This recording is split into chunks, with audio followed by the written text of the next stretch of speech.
Bonjour Alain Burlot. Bonjour Jean-Philippe Denis. Alain Burlot, professeur émérite du Conservatoire national des arts et métiers et désormais auteur du Collège de France de la gestion. C'est une plaisanterie pour parler de cette collection, les grands auteurs francophones. Comptabilité, l'Empire des nombres, c'est l'ouvrage que vous publiez, édition EMS. C'est pas qu'une plaisanterie, ce Collège de France de la gestion. Question provocatrice, Alain Burlot. Est-ce que finalement on peut décider à partir de nombres faux, voire en l'absence de nombres? Alors, on peut décider à partir de n'importe quoi, en fait. Hein. Oui. Donc, le problème est de savoir si on décide bien ou pas bien. Oui. Alors, c'est évidemment un problème un petit peu compliqué. Mais ce que l'on peut dire, c'est que, globalement, la plupart des nombres à partir desquels on décide dans une organisation, en général, sont issus de la comptabilité. Pas que, mais une bonne D'où partie. ma question. Une bonne partie quand même. Hein, voilà. Alors, la comptabilité qui produit des états financiers à usage externe, c'est-à-dire la comptabilité financière pour les entreprises privées et puis la comptabilité publique, hein, elle produit un bien commun. L'accès à ce bien est gratuit, il est donc non exclusif, et il est non rival. Maintenant, non rival. Et non rival, voilà. C'était Voilà. la typologie d'Elinor Ostrom. Hein. Alors, donc, à partir du moment où on a un bien commun, ben, on a forcément une intervention des pouvoirs publics. Hein.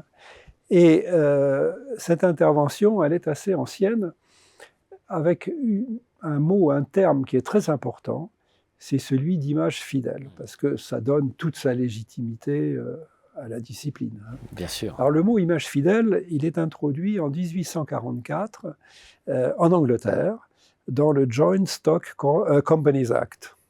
Donc là, on parle d'image fidèle. Et puis ce terme, donc true and fair view en anglais, il a été repris dans tout le droit comptable jusqu'à aujourd'hui, bien sûr. Hein. Alors, une image fidèle, ça veut dire finalement, bah, c'est une photo. Tant que la photo n'est pas trafiquée, la photo donne la réalité.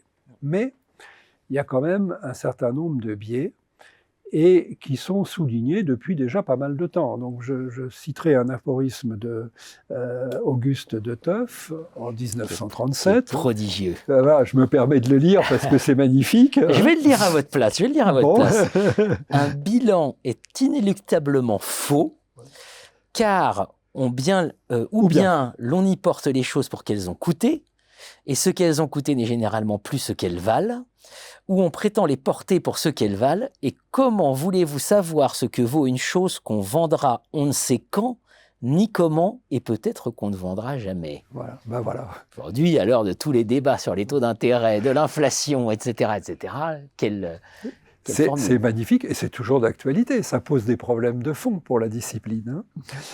Alors, la comptabilité, le public souvent n'en a pas conscience.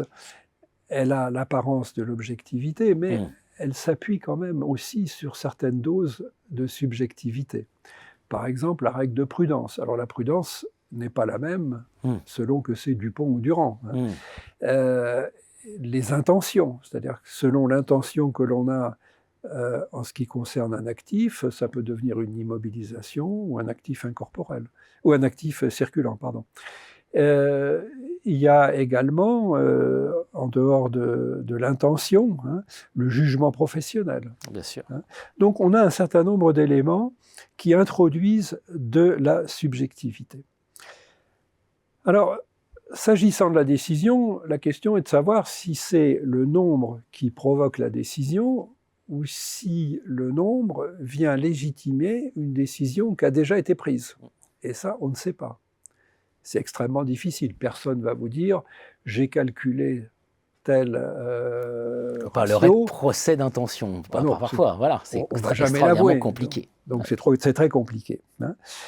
Alors, le nombre, et c'est un des principes de la comptabilité, doit être pertinent. Mais on ne dit jamais pertinent pourquoi et pour qui.